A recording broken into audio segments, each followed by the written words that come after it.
Hello all. So today's MCQ is a 28-year-old female who was diagnosed with carcinoma cervix presented with hydroureteronephrosis. What is the stage of the disease? 2A, 3A, 3B, 4A. No, so now see in this question the keyword is hydroureteronephrosis. अब hydroureteronephrosis कब होगा? When the ureter is compressed basically in the parametrium, right?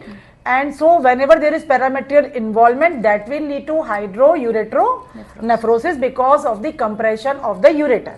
Now see the options given. Option A is 2A. 2A means there is involvement of only of the vagina, not of the parametrium, and that is only of the upper third of the vagina, upper 2/3 of the vagina, right?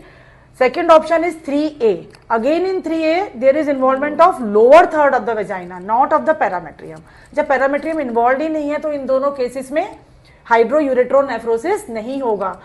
See, third option is 3B. Now here because whole of the parametrium is involved up to the pelvic wall, पूरी की पूरी parametrium involved है, that will lead to the compression of the ureter and that will lead to hydroureteronephrosis. Now see the last option. Last option is 4A. This is the distractor because in 4A there is involvement of the bladder, which is 4A, bladder and rectum. But here there is no hydroureteronephrosis, may or may not be associated.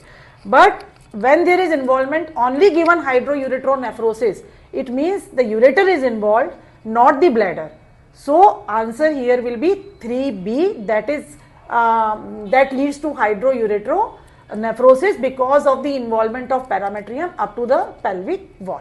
So the trick to solve this question, whenever there is given carcinoma cervix presenting with hydroureteronephrosis, the answer is 3B because in 3B there is parametrium involvement. Thank you.